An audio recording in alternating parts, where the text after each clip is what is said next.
پیش خونه موده چند کدن این هم خیلی کفترهای رفتیم یک خیلی خلیبشون خریدم مایده نکده جنگ دارن خلیبی قاق باشه مایده میکنن ترای من مایده نکدم برای که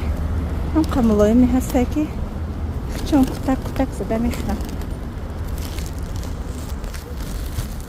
روزی جمعه ثواب میشه بگیره بخوره آشتان شده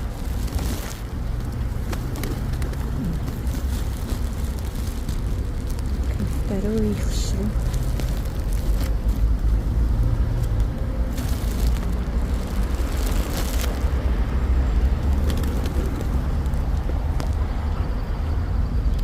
تمام